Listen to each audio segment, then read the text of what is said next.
Paano ka makakabangon sa isang bagay na kahit kailan hindi mo ginustong mangyari? Kailangan mong ipagkanulo ang sarili para sa inang bumuhay sa'yo. Nagawa mong pagtaksila ng sariling katawan para sa mahal mo. Si Avery Santillano ay anak na mula sa isang pagkakasala. Dahil ang mami nito ay naging kabit ng isang politiko noon. Para makaiwas sa media at maitago ang kasalanang ginawa ng ama nito, binayaran ng mami niya para magpakalayo at huwag nang magpakita. Kaya nabuhay si Avery na mami niya lamang ang meron siya. Naging maayos naman kahit mami niya lang ang kanyang kasama. Pero lahat ng saya, laging may hangganan. Graduating siya noon sa kolehiyo nang maaksidente ang mami niya sa mismong trabaho nito. Bilang isang guro na ipinapadala sa liblib na mga lugar, ay isa sa pinakamahirap na trabaho. Nahulog sa tulay at nabagok ito nang tumama ang ulo sa bato. Nang panahong yon, kailangang maoperahan agad ang mami ni Avery at ang tanging alam lang niyang makakatulong sa kanila ay ang nanliligaw sa mami niya na ninong pa niya, si Ninong Magnus Altier. Nalaman niyang mayaman ito nang minsang mag-search siya sa Google. Isa pala itong business tycoon. Isang pakiusap na kulang na lang ay lumuhod siya. Ngunit nanlamig si Avery sa naging tugon nito. Kailangang mapasakin ka at tutulungan ko ang mami mo, Baby Eve. Para siyang nanliit.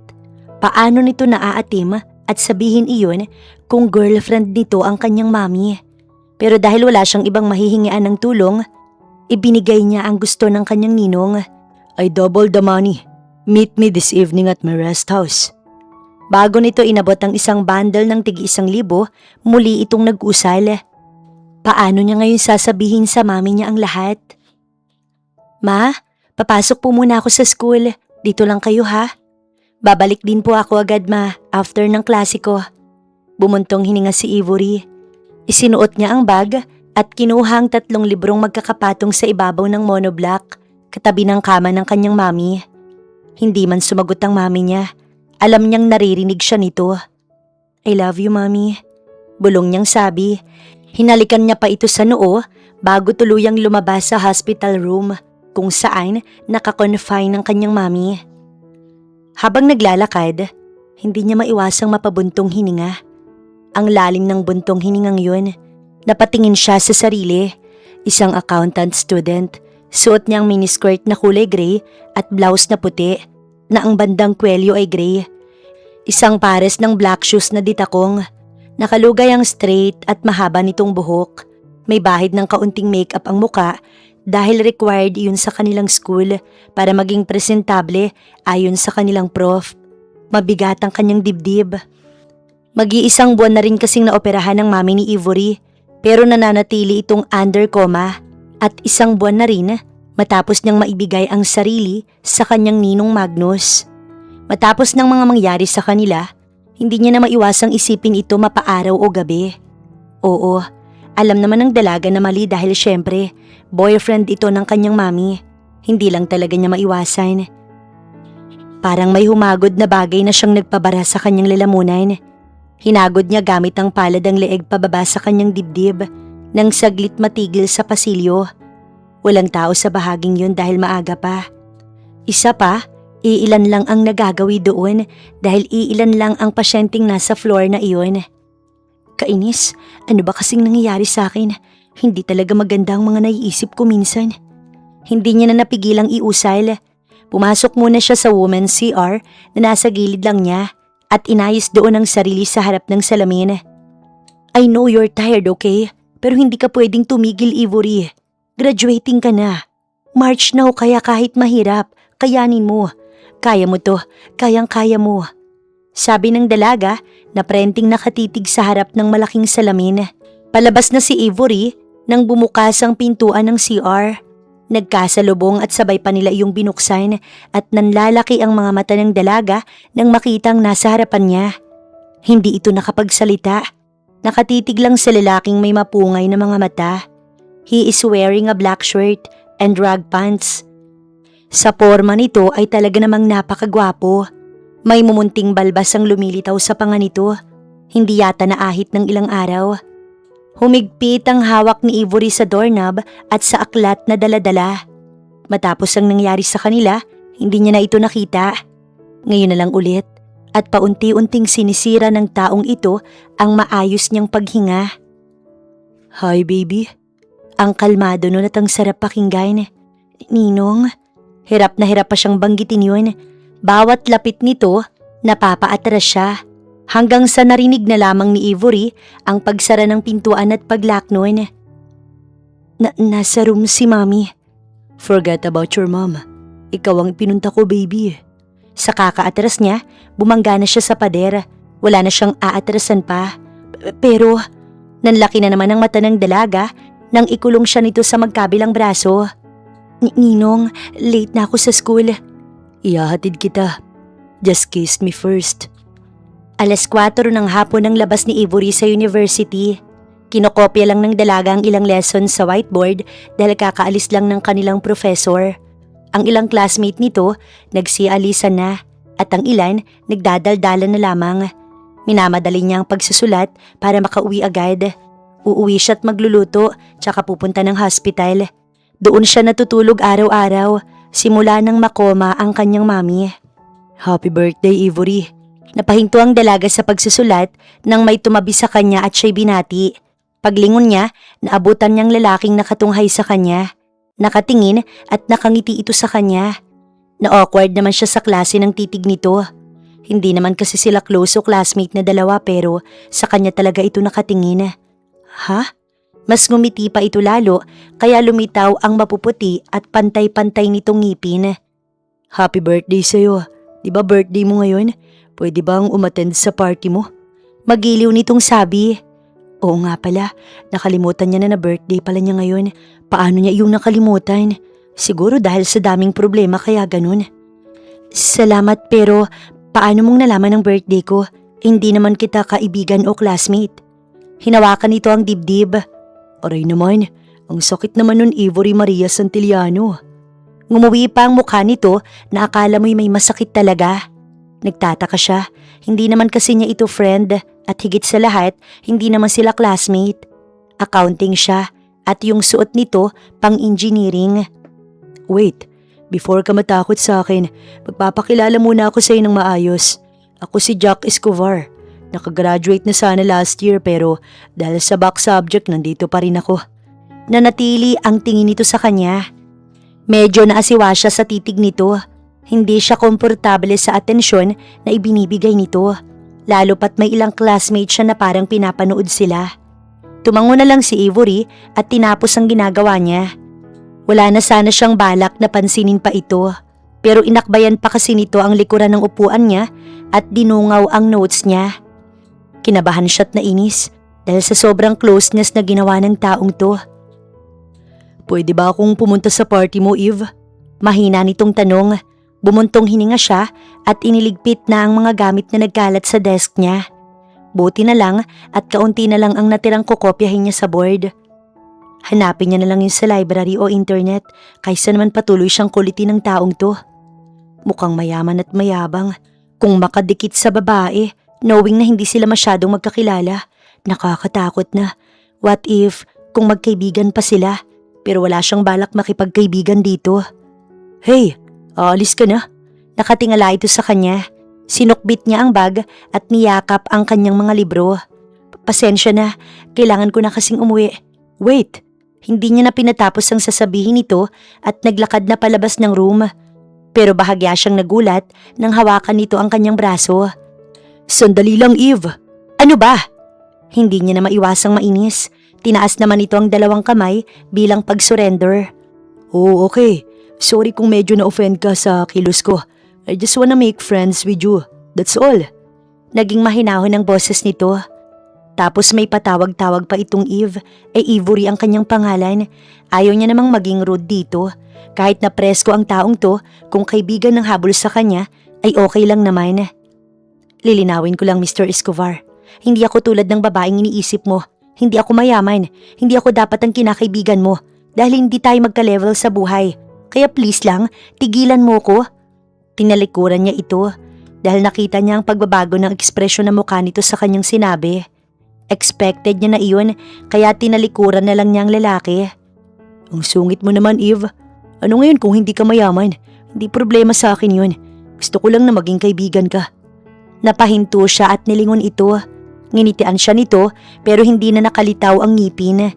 Nakaramdam naman siya ng kaunting pagsisisi sa kanyang sinabi. Siya pa ata ang lumabas na mapangmata. Nilapitan siya nito at inilapit sa kanya ang kamay nito. So, friends? Tinignan niya ang kamay nito. Kung tutuusin, ito ang unang nakipag-usap sa kanya ng ganito. Kahit graduating na siya, iilan lang ang friend niya. Hindi pa sigurado kung totoo ba sa kanya. Friends, tinanggap niya ito. Yes, tara, sabay ka na sa akin. Hindi pa iyon patanong kung di pahayag.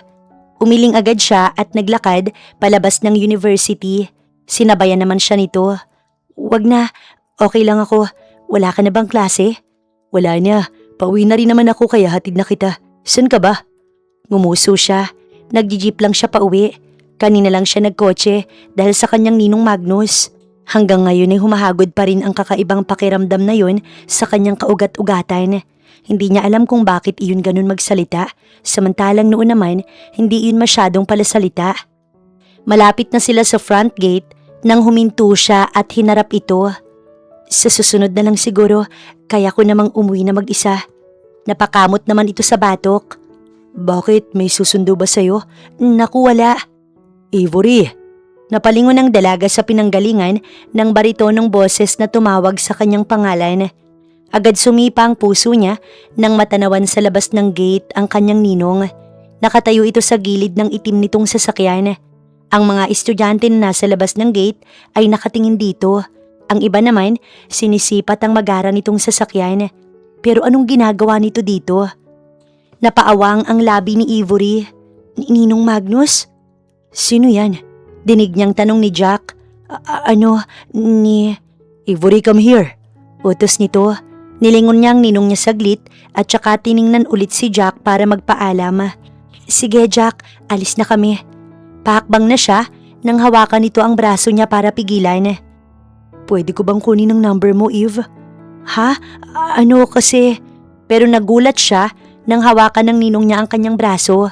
Hinila siya nito palabas ng gate kaya naiwang nakatanaw na lang si Jack. Hindi niya nakikita ang mukha ng kanyang ninong pero namumuti na ang pulso niya sa higpit ng hawak nito sa kanya. Malalaki pa ang hakbang nito kaya para na siyang tumatakbo sa bilis ng hakbang nito. Dinala siya nito sa tapat ng passenger seat at pinagbukas ng pinto. Sakay. Mariin itong utos. Hindi na siya sumagot pa at sumakay na lamang. Naninibago siya sa pinapakitang ugali ng kanyang ninong. Pinanood niya itong umikot sa kabilang side at doon niya nakita kung gaano kadilim ang mukha nito. Salubong ang kilay at mariin ang pagkakalapat ng labi. Bago sumakay, tumingin ito ng isang beses sa gate. Mag-seatbelt ka. Utos nito. Kinabahan siyang sinunod ito. Bakit siya kinakabahan? Ngayon lang ito nangyari na makaramdam siya ng ganitong pakiramdam dahil sa taong ito. Ewan niya pero parang mainit ang ulo nito. Pinaandar nito ang sasakyan pero walang nagsasalita sa kanila. Ramdam niya ang tensyon sa paligid pero hindi niya na ito nililingon. Kinakabahan kasi siya. Nalulunod pa siya sa mabangong amoy ng sasakyan nito. Sino yon? Doon niya lang ito nilingon. Sino po, Ninong? Yung kasama mo kanina, yung humahawak sa'yo. Parang hirap pa itong magsalita dahil siguro mainit ang ulo. Schoolmate ko lang po. Nakita niya ang paghigpit ng hawak nito sa manibela. Batid niyang mariin yun dahil sa pamumuti ng kamay nito. Tiningnan niya ang mukha nito. Salubong ang kilay.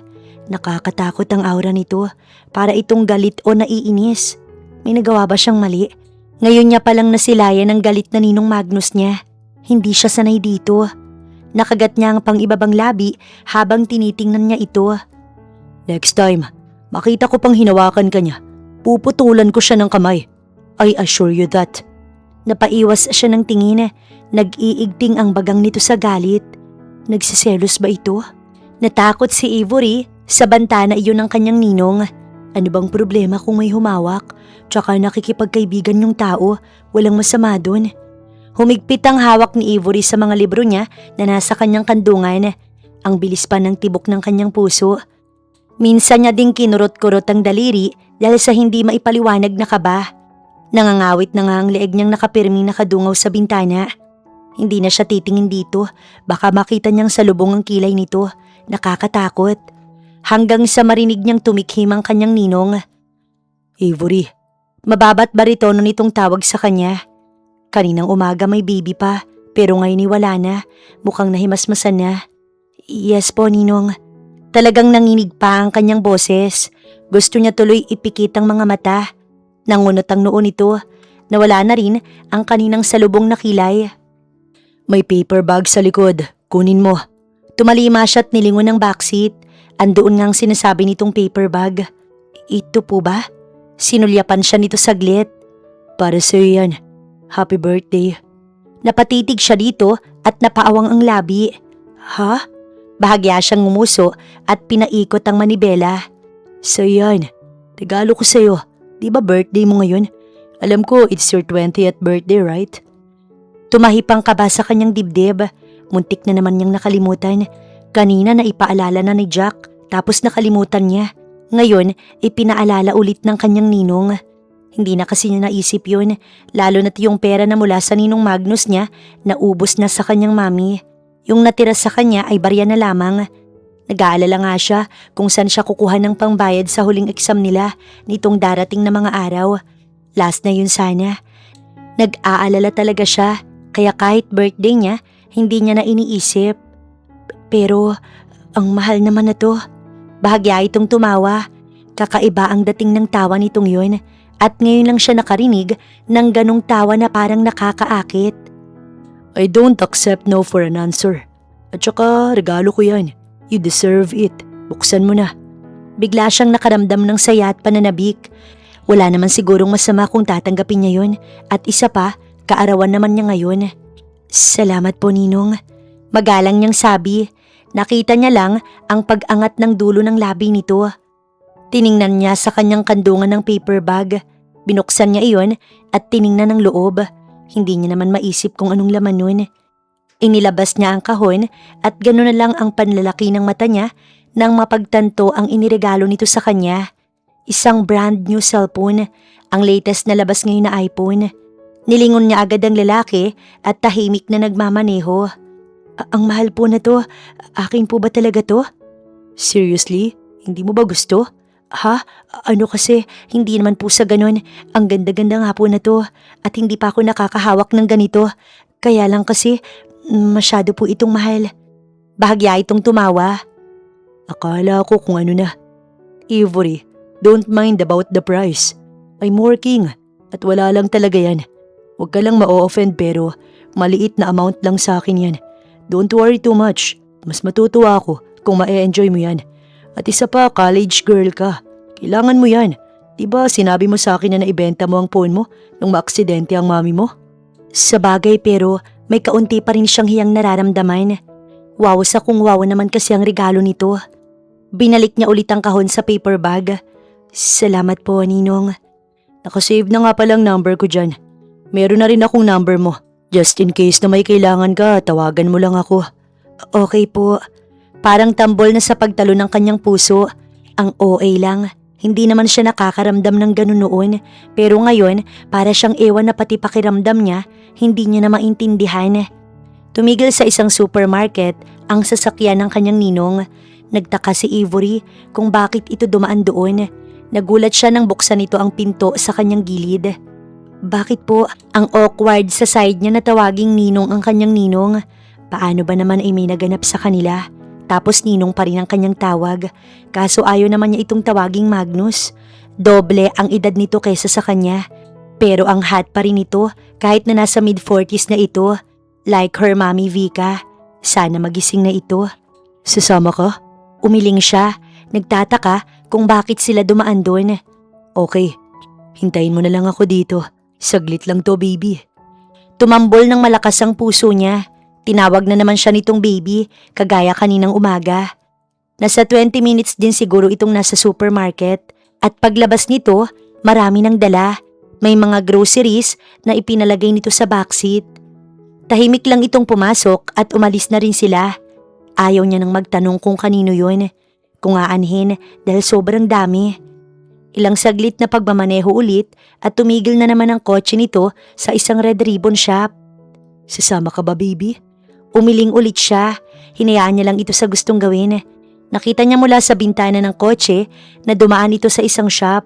May mga bulaklak na nakahook sa kanyang atensyon. Mukhang flower shop. Mga 10 minuto lang din yun. Bumalik din ito agad at may dala ng malaking pungpong ng red roses na nakabuke. Napakaganda at isang kahon ng cake siguro or something inside. Here. Marahan itong inilapag ang pungpong ng bulaklak sa ibabaw ng kanyang kandungan. Nasa ilalim ang cake na binili din nito. Natulala si Ivory sa mga binili nito. Tiningnan niya ang lalaki. Napalunok pa siya nang magsalubong ang mga tingin nila. For you, baby. Happy birthday again. Bigla siyang napaluha. Nagulat siya. Sobrang gulat. Huwag kang umiyak. Pinahid nito ang luha niya gamit ang palad. Hindi niya mapigilan dahil ngayon pa lang siya noon nakatanggap. Baby, please stop crying. Thank you po, Ninong. I'm sure I told you already that you're my sweet little baby, right? So please, no more tears, baby. Ayoko niyan. Mas gusto ko ang pag-iingay mo sa kama kaysa ang pag-iyak mo. Napaawang naman ang kanyang labi. Thank you ulit sa mga ito, Ninong.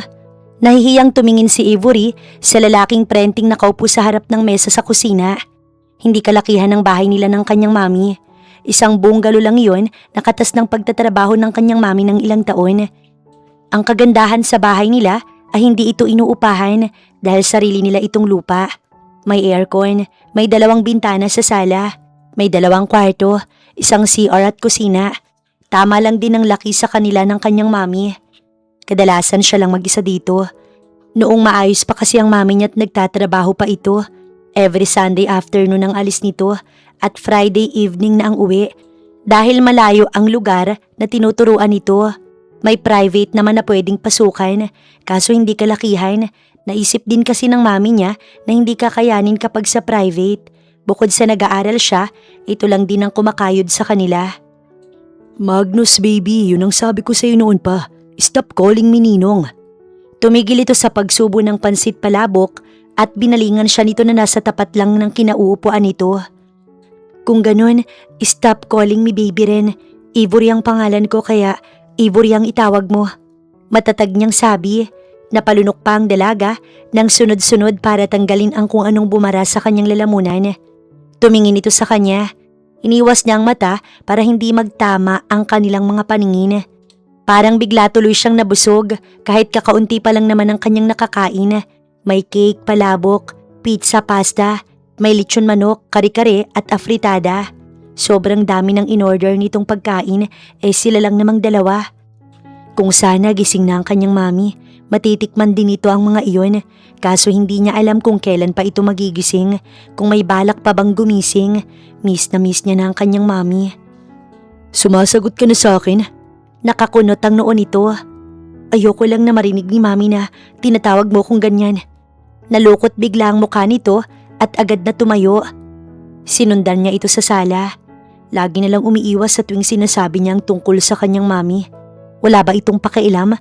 Pakiramdam niya kasi hindi ito concern sa kanyang mami.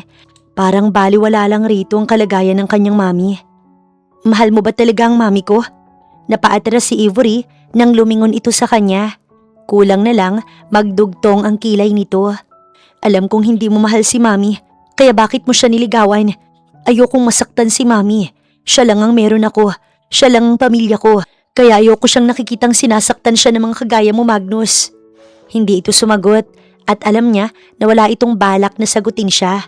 Kahit noon pa man, sa tuwing sasabihin niya dito na wag nitong lokohin ang mami niya, hindi siya nito sinasagot. Ni minsan, hindi niya narinig na sumagot ito. Basta mami niya ang pinag-uusapan, wala siyang narinig ni isang salita rito. Iniwan ni Ivory si Magnus sa sala. May kausap ito sa cellphone kaya nagsimula na rin siyang magligpit. Inilagay lang niya sa Tupperware ang mga pagkain at ipinasok sa fridge. Sayang din naman kasi yun, makakain pa niya hanggang sa susunod na mga araw. Yung mga groceries na pinamili nito, hinayaan niya muna sa Center Island. Tsaka niya na iaayos iyon sa cabinet. Pupunta siya sa hospital at baka gabihin siya. Naglagay lang si Ivory ng palabok at pasta sa Tupperware na maliit para may makain siya sa hospital mamaya. Matapos ayusin ang kusina, naligo na siya. Nasulyapan pa ng dalaga si Magnus sa sala at abala ito sa kausap sa cellphone. Hindi man lang niya nakitang sinulyapan siya nito kahit saglit. Hinayaan na lang niya at ginawa ang dapat niyang gawin. Dahil nasa kusina ang CR, nagdala lang si Ivory ng towel sa banyo. Ngunit nang magbibihis na ang dalaga, napaawang ang labi niya nang mapagtantong wala ang kanyang bihisan. Naiwan iyon sa kanyang kwarto. Hindi rin siya pwedeng bumalandra sa labas ng CR nang nakatapi lamang dahil nasa sala si Magnus. Makikita siya nito. Kinakabahan pa man din siya. Ayaw niya nang maulit ang nangyari sa kanila noon at isa pa hindi naman niya iyon kagustuhan. Kailangan lang talaga. Talaga ba, Ivory? Bakit nagpa-second round ka pa sa rest house ni Magnus kung hindi mo gusto? Biglang ipinilig ni Ivory ang ulo dahil sa kanyang naisip. Napalunok muna ang dalaga bago binuksan ang pintuan para sumilip sa labas. Hindi niya nakita ang sala pero sigurado namang maririnig siya ni Ninong Magnus niya kung sakaling tawagin niya ito. Tinawag niya ito gamit ang pangalan. Magnus? Ngunit napakapit siya ng mahigpit sa towel na nakapalupot sa katawan nang makitang nasa harapan niya na pala ito. Tatawagin pa sana niya ulit at nakatitig na ito sa kalahating katawan niya. Nakasilip sa siwang ng pinto ng CR. Pwede bang pakikuha yung isusuot ko sa kwarto ko? Naiwan ko kasi. Hindi ito sumagot. Tumalikod lang kaya nagpahabol pa siya ng sasabihin. Yung nasa ibabaw ng kama ko, salamat. Bumuntong hininga si Ivory at nasilip na agad niya si Magnus na palapit. Pero biglang napaawang ang labi ng dalaga nang makita kung ano ang dala nito. Ang red undies niya. God, para siyang matutunaw sa hiya. Let me help you. Baritonong tinig nito ang nagpadagundong sa kanyang puso. Nakita ko na lahat yan. Huwag ka nang mahiya sa akin. Para siyang nabato sa kinatatayuan nang bigla itong pumasok sa CR. No! Sunod-sunod at walang tigil ang pag-iwas ni Ivory. Nagawa pa niyang itulak si Magnus palabas ng CR. Tsaka ito tumakbo patungo sa silid niya na katabi lang ng kwarto ng kanyang mami. Hindi pwede.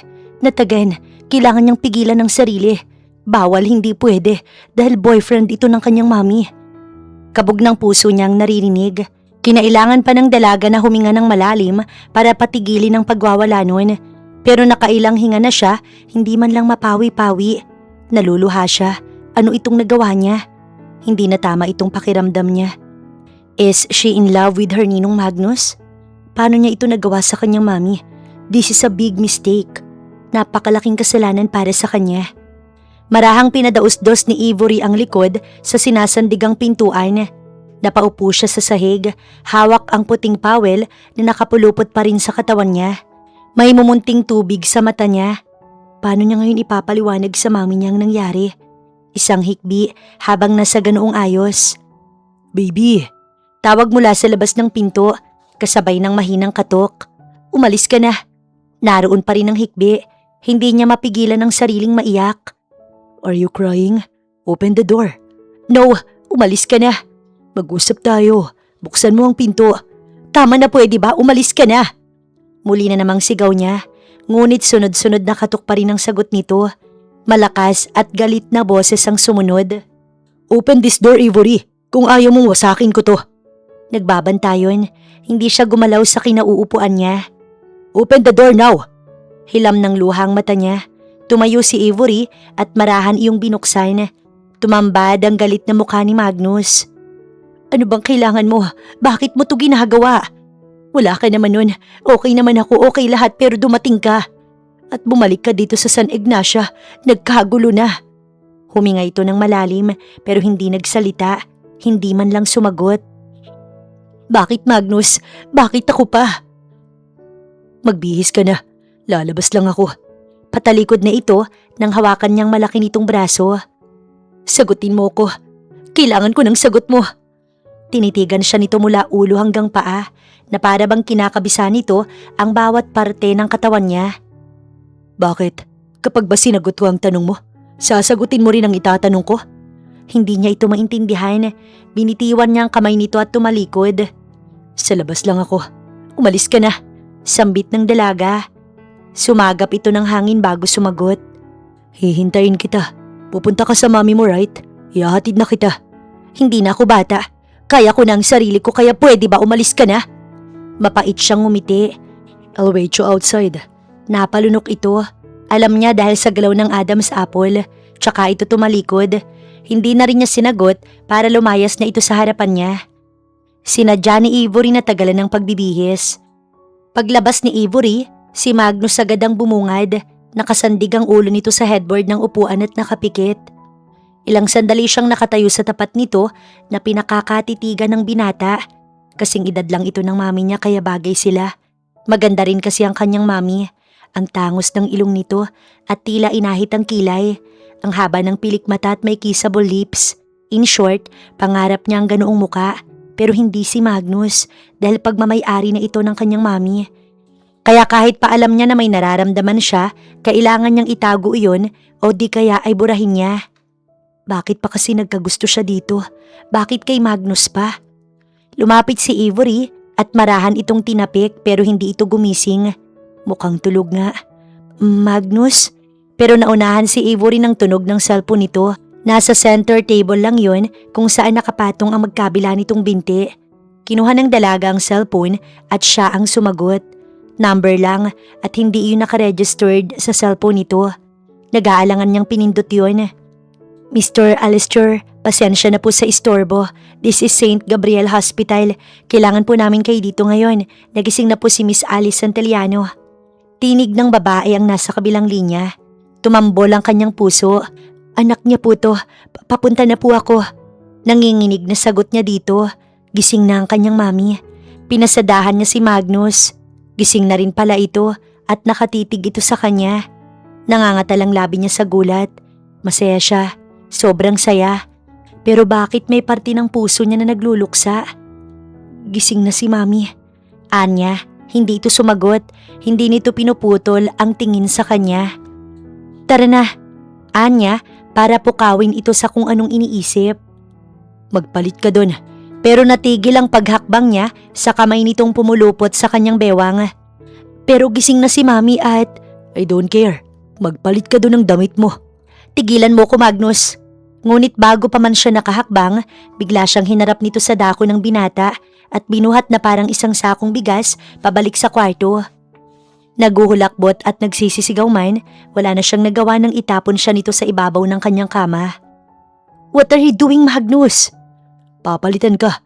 Ako lang ang may-ari ng lahat ng to. Masaya si Avery na nagising na sa wakas ang kanyang mami. Himala nga raw sabi ng doktor dahil kahit isang buwan na ang lumipas ay nagising pa rin ito. May mga kaso raw kasi na inaabot ng taon at kung minsan hindi na nagigising ang may ganoong kaso sa kanyang mami. Pagpasok ni Avery sa silid ng mami niya, palabas na rin ang nurse at doktor na babae. Thank you, Doc. Pahabol ni Magnus, nakahawak ang mami niya sa braso ni Magnus. Parang biglang pinilipit ang kanyang dibdib.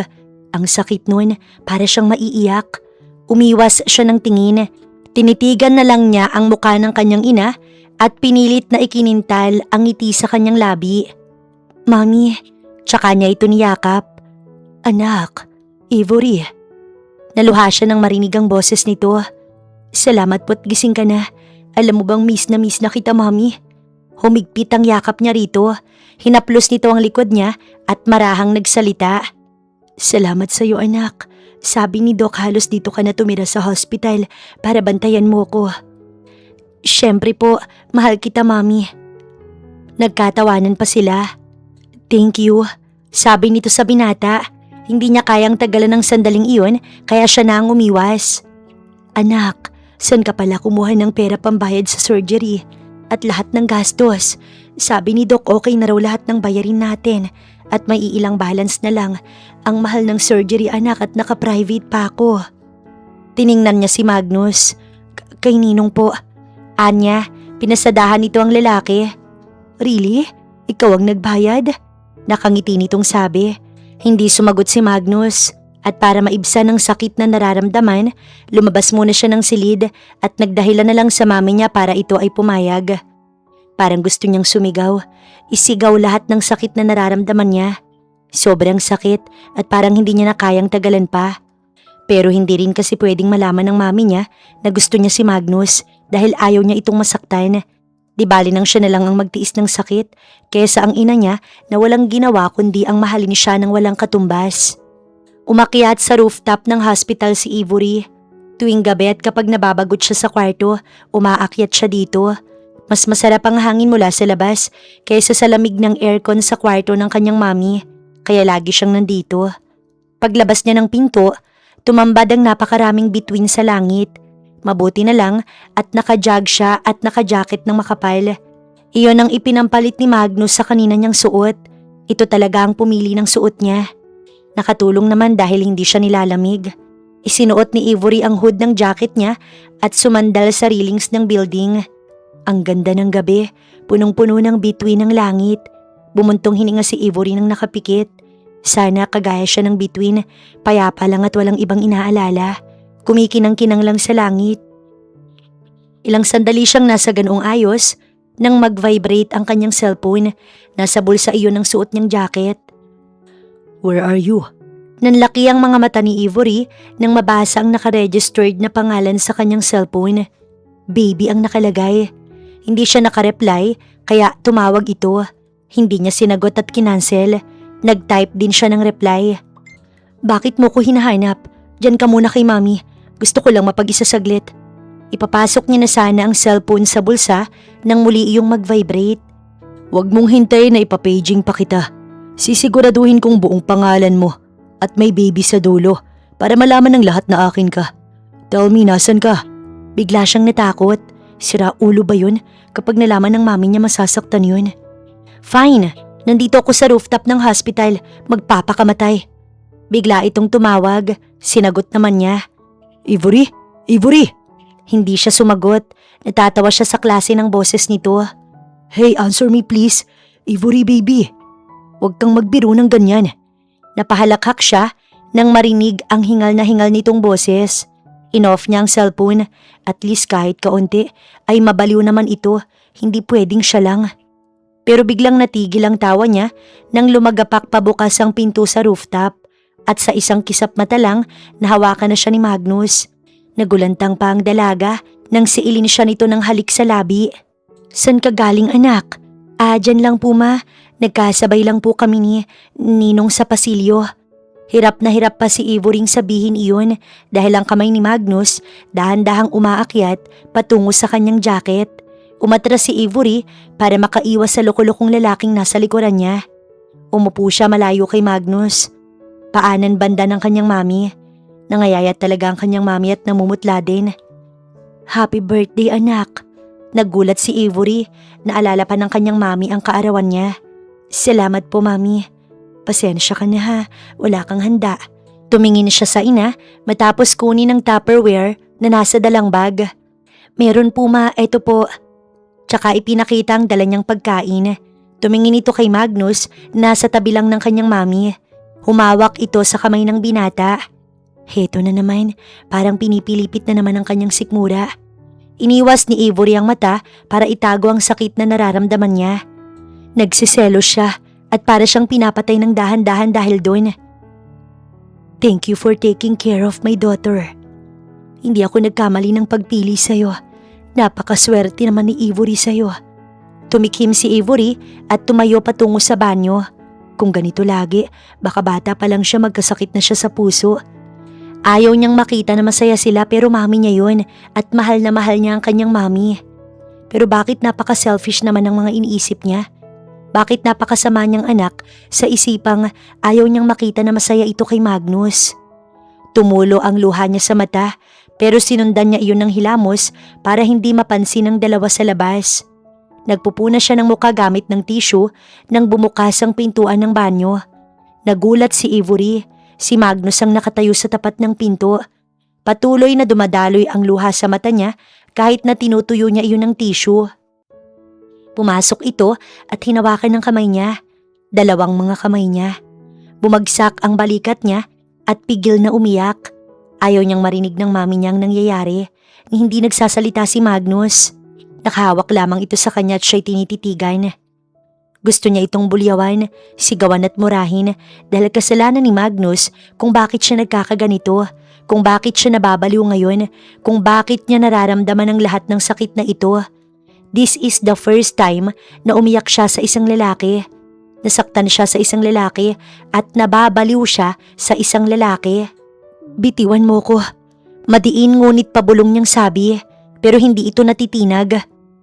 I want you. I really want you to be mine, baby. Sobrang hina nun na kahit siya, hindi niya halos marinig. Tama na please, tama na. Nagmamakaawang anya. Ngunit sunggab na halik sa labi ang tugon ni Magnus at para siyang nanghihina sa ginagawa nito. She can't even protest. Hindi niya kayang umiwas. Napaka-traidor ng katawan niya. Gustong lumayo ng utak niya pero ayaw gumana at sumunod ng katawan niya. Magnus, ayos lang ba kayo dyan? Avery, sweetheart. Bigla niyang iniwas ang labi rito nang marinig ang tawag ng kanyang mami. Opo ma, saglit lang. Sininong kasi, Sabihin mo sa akin na mahal mo ko, baby. Umiwas siya. Pilit niyang iniiwas ang mukha niya. Umiiyak ka ba dahil sa akin? Kagat-labi siyang nag-iwas ng mata. Tell me, or else. Bigla nitong hinawakan ng mahigpit ang kanyang mga braso. No, bulong niya pero ngumisi lang ito. Isang linggo pa matapos magising ang mami ni Avery bago sila tuluyang na-discharge. Siniguro kasi muna ng mga doktor nito na okay na at cleared na ang lahat ng test na isinagawa sa kanyang mami bago sila pinayagang umuwi. At dahil kagagaling lang sa mahabang koma ay kailangan talaga nito ng ibayong pag-iingat at pahinga. Si Magnus ang gumastos ng lahat pati sa natitirang bill ng hospital. Nakita ni Avery sa ina na sobrang nagpapasalamat ito lalo na't si Magnus ang nagbigay ng lahat ng kanilang kailangan. Gusto pa sana nito na kumuha sila ng kasambahay para may kasama ang mami niya tuwing nasa paaralan siya. Pero tumanggi ang mami niya dahil malaking gastos daw yun. Anak, are you okay? Opo, ayos lang po ma. Nakailang duwal na siya sa toilet pero puro tubig lang ang lumalabas. Wala pa kasi siyang almusal, mag-aalas 6 pa lang ng umaga. Kakalabas lang ng mami niya mula sa silid nito, naabutan siya sa tapat ng toilet. Nakatitig lang ito sa kanya. Kumuha na rin ng tubig sa gripo at iniabot sa kanya. Kailan pa yan, Avery? Nung nakaraan po pero siguro may nakain lang ako kagabi na hindi gusto ng sikmura ko, mami. Kaya ito ang naging dahilan. Nagmumug siya bago lumabas ng banyo. Alam ni Avery na nakasunod ang mami niya. Halos 2 linggo na siyang ganito. Simula nang umuwi ang mami niya galing hospital, doon nagsimula ang pagsusuka niya. Pero laging positibo lang siya at hindi nag-aalala. Ang ninong Magnus niya, hindi na rin niya nakita ng ilang linggo. Ayon sa mami niya baka raw nasa Maynila. Mabuti pa ang mami niya tinitext nito, samantalang siya hindi. Sa bagay sino ba siya para alalahanin ni Magnus? Binayaran lang naman siya nito at nangyari sa kanila ay isang pangangailangan lamang. Dumaan ka kaya mamaya sa hospital anak bago ka pumasok sa school mo. Mukhang hindi na kasi tama yung pagsusuka-suka mo. Dinaanan niya ito sa likuran. Nakaupo ito sa upuan sa kusina habang iniinom ang herbal tea na ginawa niya para rito. Nagsasalang siya ng kanin na magsalita ito ulit. May boyfriend ka ba anak? Napatid ang paghinga ni Avery nang marinig ang tanong nito. Wala ma, bakit po? Wala bang ibang lalaki ang nakahawak sa'yo? Gumalaw sa'yo? Parang normal lang ang tanong nito pati ang boses. Wala po ma. Doon na niya iniwas ang tingin. Nahihiya siya sa sarili. Dahil ang tanging nakakuha lang sa kanya ay si Magnus. Nag-iisang lalaki na pinagkalooban niya ng sarili. Bakit po? Anak, sabihin mo sa akin kung may problema ka ha. Mami mo ko at kahit nasa tamang edad ka na, pwede ka pa rin magsabi sa akin ng mga nararamdaman mo. Alam mo naman na mahal kita, di ba? You can tell me anything at hindi kita huhusgahan. Ni minsan anak, hindi kita hinusgahan at huhusgahan. Napalunok si Avery. Ano ba kasing ibig sabihin ng mami niya? Opo naman ma, alam ko naman po yun. Ngumiti pa siya pero seryoso ang mukha ng kanyang mami. Sabihin mo sa akin Avery, sinong nakagalaw sa iyo anak? Biglang tumahipang takot at kaba sa puso ng dalaga nang marinig buhat sa ina ang tanong na yon. Po, sa tingin ko'y buntis ka Avery. Hi Eve, good morning. Good morning Jack. Are you okay? Parang maputla ka. Nasa gate pa lang si Ivory, humahangos nang lumapit si Jack. Nakangiti ito pero ang dalaga hindi man lang tumingin dito. Ayos lang ako.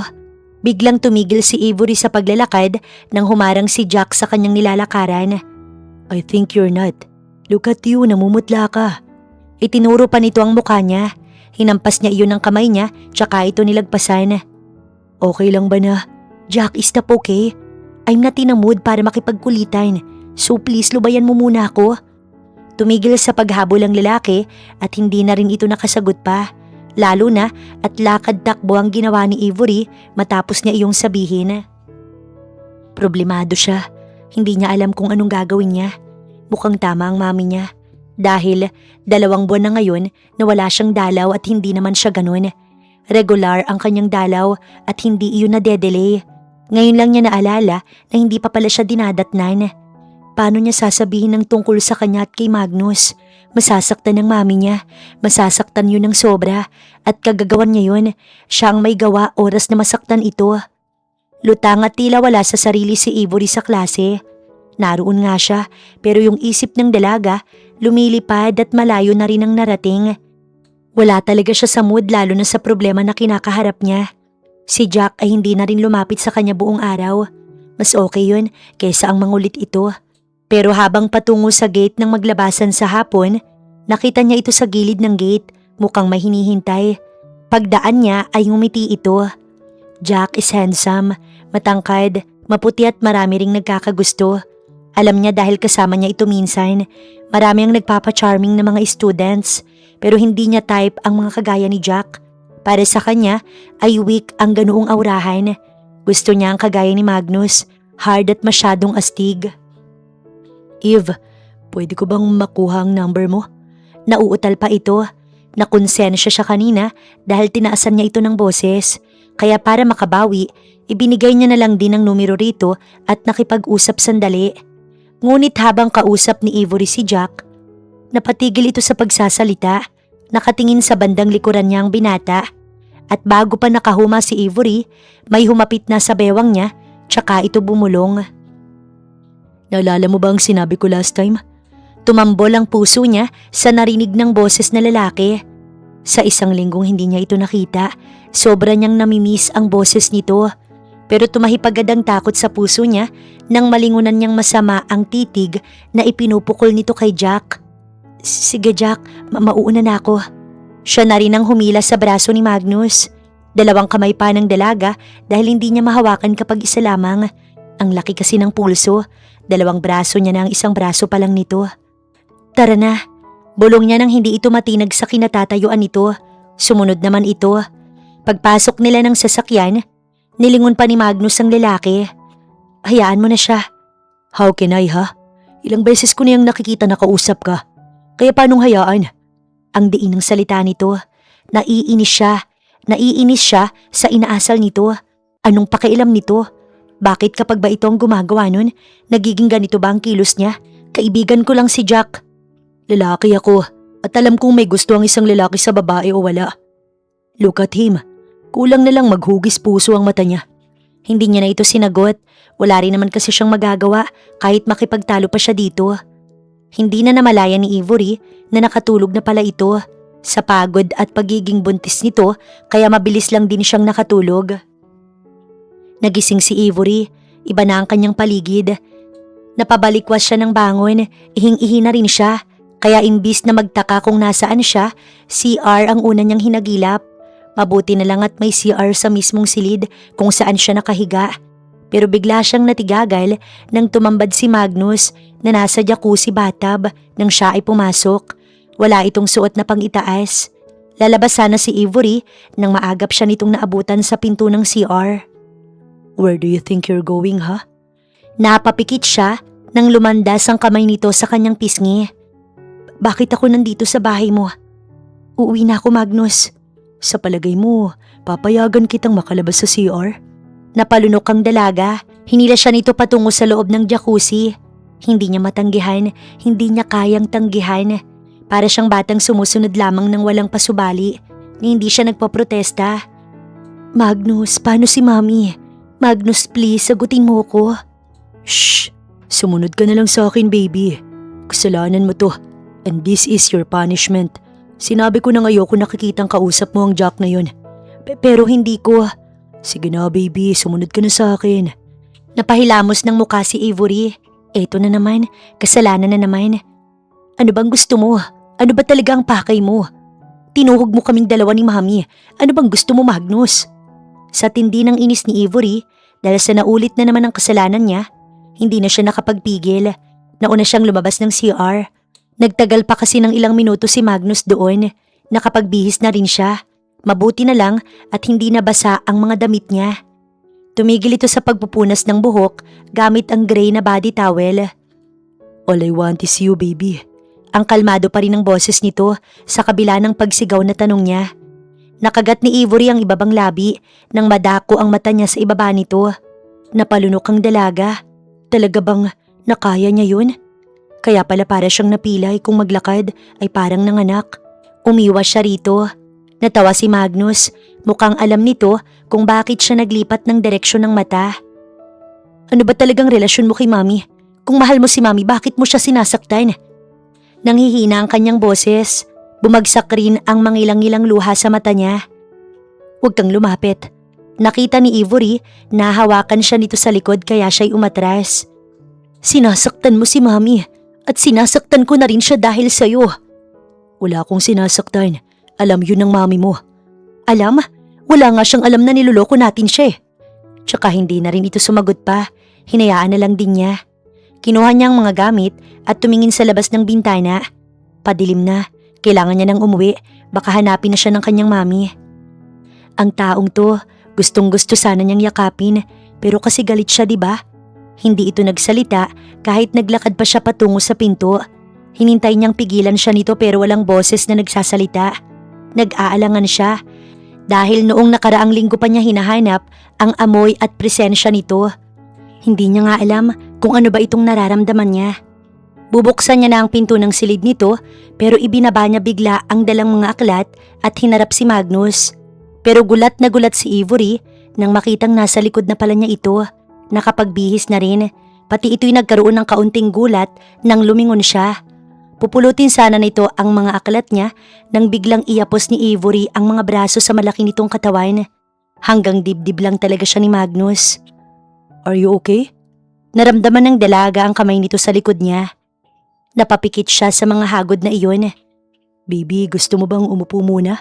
Hindi pa rin siya sumagot pero nagulat siya nang maramdaman ang pagtaas ng paa niya. Binuhat na pala siya nito patungo sa kama. Nauna itong umupo sa kama.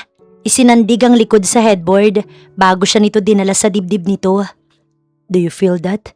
Ang lakas ng tibok ng puso ni Magnus. Dinig na dinig niya. The way your body responding to mine. The way your body responds to me? You miss me too? Napapikit siya sa bawat salitang lumalabas sa bibig nito. Ngunit napaigtad ito nang kagating niya ang leeg ng binata. Pero hinayaan lang siya nito. I think, kamukha ako ng magiging baby natin kung ganyan ka kasabik sa akin. Pero bigla siyang napatitig dito nang marinig iyon buhat sa binata. Pinisil nito ang ilong niya. Your mom told me about the pregnancy thing. Gulat na gulat siya. Parang nababasa nito kung anong susunod niyang itatanong. Ano pa ang sinabi niya? Do you want to know? Come here.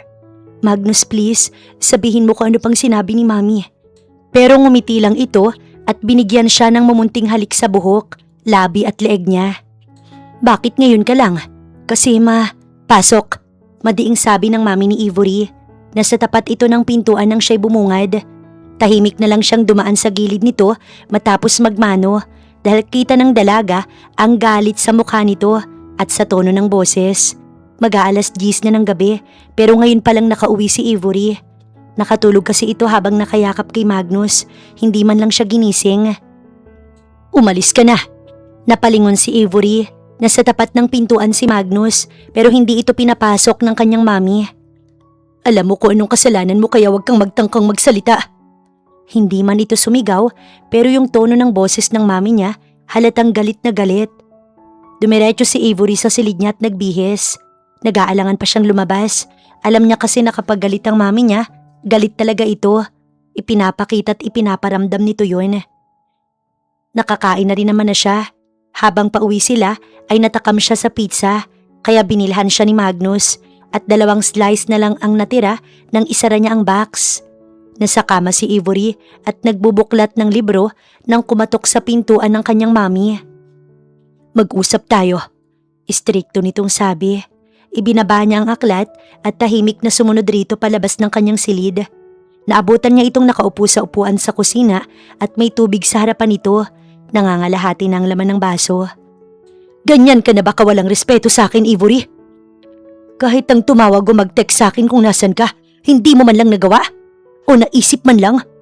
Alam mo ba na kulang na lang pumunta ako sa police station para i-report na nawawala ka? Alam mo ba kung gaano ko nagalala na baka napano ka? Oo, nasa tamang edad ka na, Ivory. Pero tandaan mo, inamukot na sa pangangalaga pa kita. Hindi ibig sabihin na pinapayagan kita sa lahat, aabusuhin mo na. I am still your mother na kailangang respetuhin mo.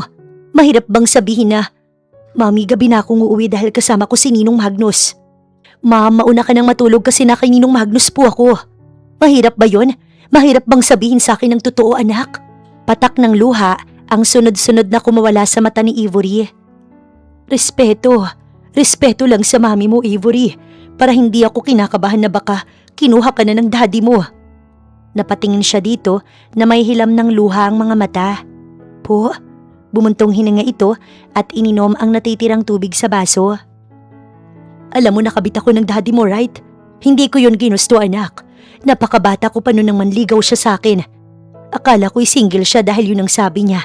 Pero nagulat na lang ako isang araw nang sugurin ako ng asawa ni Sebastian. At pinagbantaan. Wala silang naging anak dahil baog ang babae. Nang malaman ni Sebastian na buntis ako't nagkaanak kami, nagbanta siya na kukunin kanya sa akin. Tumayo ito at kumuha ng tubig. Dumating si Magnus. Kaedad ko lang siya, anak. Siya ang tumulong sa akin para maitago ka. Dahil mayaman siya at makapangyarihan, walang nagawa ang daddy mo. Naging ninong mo siya. Yun din ang gusto niya noon pa. Para maprotektahan kanya sa daddy mo kung sakali. Mag-best friend si Magnus at ang daddy mo. Wala akong sinabi tungkol sa kanya at sa daddy mo dahil ayokong gumulo ang buhay mo. Gusto ko lang na maging bata ka na normal at walang ibang inaalala. Bakit, ma? Bakit kanya tinulungan? Anak, dahil ba sa'yo? Dahil mahal ka niya, mami? Hindi. Hindi dahil sa akin, Ivory. Dahil sa'yo. Po? May malubha kang sakit nun, anak. 1-year-old ka nang kamunti ka nang mawala sa akin. Wala akong magawa, walang tumutulong dahil itinakwil ako ng lolo't lola mo. Wala akong malapitan. Wala, Ivory. Si Magnus, siya ang tumulong sa'yo. Anong ibig mong sabihin, ma? Baby pa lang ako, ipinamigay mo na ako? No, hindi yan totoo. Hindi ganun, anak. Ano, ma? Sabihin mo, ma. Naglandas ng tuloy-tuloy ang luha sa kanyang mata. Hindi iyon alintana ni Ivory. Patuloy lang siya sa pagsasalita niya. Baby pa lang ako, binigay niyo na ako kay Ninong Magnus. Para lang tulungan ako sa sakit ko. Hindi sa ganun, anak. Iniwan niya ito habang patuloy sa pag-iyak. Lumabas siya ng pinto. Tinatawag siya ng mami niya, ngunit hindi man lang lumingon ng dalaga. Lakad-takbo ang ginawa ni Ivory. Hindi niya alam kung saan siya pupunta. Nakarating na siya sa kanto palabas ng kalsada na papasok sa kanilang street. Maya-maya, may tumawag sa kanyang pangalan. Bago lumingon, tinuyo muna niya ang mata niya. Ivory, pwede ba tayong mag-usap? Nakikiusap ang mata ng lalaking yun. Hindi niya ito kilala pero may kamukha ito. I'm Jake, kuya ako ni Jack. Natigilan siya. Oo nga, kamukha ito ni Jack. Bakit? Tiningnan muna nito ang paligid bago nagsalita. Ivory, kailangan ko sana ang tulong mo. It's about my brother. Dumagundong ang puso niya sa kaba. Bakit po? May problema ba si Jack? Tuwing umuwi kasi sa bahay si Jack, palagi na lang siyang lasing. Napansin na ito ng magulang namin, kaya nag-aalala na sila. My mom thought maybe because of you. Nanlamig siya. Naisip niya agad ang nangyari kaninang umaga. Nasaktan niya ba ito? Pero okay naman sila kaninang hapon. Napaawang ang kanyang labi. Pero kung lagi ibig sabihin, hindi siya ang dahilan. Kanina lang niya kasi ito sinungitan. Hindi naman kami laging nagkakausap ni Jack. Sa tingin ko, hindi ako ang dahilan kaya siya naglalasing. I know. I didn't tell my parents na narinig ko siyang tinawag ang pangalan mo nang ihatid ko siya na lasing sa kwarto. Hindi ko alam ang nangyari sa pagitan ninyo kasi nag-aalala na ang mga magulang namin. Kaya humihingi ako ng tulong sa'yo. Nasaan ba siya? Sa bahay ng barkada niya. Nagiinuman na naman. Galing ako doon para sunduin siya. Pero nag-away lang kami. Wala akong pakialam kung masunog ang atay niya sa pag-iinom. Pero nag-aalala ako sa mga magulang namin. Siguro baka matulungan mo ako. Nag-aalangan siya pero sa huli, tumango na lang din siya. Hindi siya sigurado kung siya ba talaga ang dahilan. Isinantabi niya muna ang galit sa kanyang mami. Habang nasa sasakyan, tinignan niya ang kanyang cellphone. Mabuti na lang at dala niya iyon sa bulsa ng kanyang palda. Iti-text niya sana si Magnus pero hindi niya na lang itinuloy. Are you okay, Ivory? Pasensya ka na ha. Nakita ko lang ang pangalan mo sa cellphone ni Jack kaya nagbabakasakali ako. Nakilala kita kasi marami ang pictures mo sa phone ni Jack, pati ang address ng bahay mo. Nilingon niya ito at nginitian niya bilang kasagutan. Kinabahan naman siya sa sinabi nito. Ano yun, stalker? Kailangan niya lang naman tulungan si Jack kahit hindi pa niya sigurado kung siya ba ang dahilan ng paglalasing nito. Huminto ang sasakyan sa tapat ng gate na kulay asul. Puno ng paso at halaman ng labas kaya't hindi niya makita masyado ang loob. Naunang lumapit doon si Jake at nag-doorbell. Nilingon siya nito at tipid ng nginitian. Ilang saglit pa, may nagbukas ng gate. Babalikan ko lang si Jack. Nasaan na ba siya? Nandun sa loob, bagsak na kuya. Ayaw paawat pasensya na. Tipid itong umiti at tila nahihiya. Napaawang ang labi niya nang makita niyang nakabalandra sa sofa si Jack at tila nakatulog na sa kalasingan. Namewang si Jake at bumuntong hininga. Maraming bote ng alak ang nagkalat. Sinabihan ko na yang wag uminom ng marami kaya lang ayaw makinig. Nag-aalala na rin ako kasi halos 2 araw na straight ang inom niya. Hindi umuwi sa bahay at dito diretso. Di naman yan ganyan dati. Salamat June. Nandyan ba ang magulang mo? Hihingi sana ako ng pasensya. Wala si na mama at papa. Nasa Bulacan. Ako nang magsasabi sa kanila kuya. Inakay na ni Jake si Jack. Sinakay niya ito sa likuran. Sa bahay ko na muna iuwi si Jack. Napalingon siya kay Jake nang magsalita ito. Tiningnan siya nito ng isang beses. Hindi siya sumagot kaya pinagpatuloy nito ang sinabi. Baka umiyak na naman si mami kapag nakita siya. I hope you don't mind, Ivory. Nangunot ang noo niya. Bakit parang pakiramdam niya? Kailangan pa ng permiso niya. Dinala nila si Jack sa sinasabing bahay ni Jake. May kalakihan ng lugar pero mas malaki pa rin ang bahay ni Magnus. Inhiga nito si Jack sa kama. Nilapag niya naman ang mga gamit nito sa couch na nasa gilid. Umungol si Jack pero hindi niya maintindihan ang sinasabi. Gusto ko sanang kausapin mo siya but I think this is not the right time. Salamat sa pagsama, Ivory. Pinagkatiwalaan mo ako kahit ngayon lang tayo nagkakilala. Okay lang, gusto ko rin namang makausap si Jack pero para hindi siya umaasa. Sabay nilang tiningnan si Jack. Siguro uuwi na lang siya dahil mukhang hindi sila makakapag-usap ng maayos. Tumunog ang cellphone ni Jake at sinagot nito iyon pero napatingin siya dito nang medyo tumaas ang boses. Yeah, he's with me. I'm coming. Pinatay nito ang cellphone at nilingon siya. Ivory, can I ask you a favor? May pag-aalala sa mukha nito kaya medyo kinabahan siya. Ano yun? Sinugod si mami sa hospital. Walang kasama si Jack. Pwede bang bantayan mo muna siya saglit? Babalikan naman kita kapag nakita ko na si mami.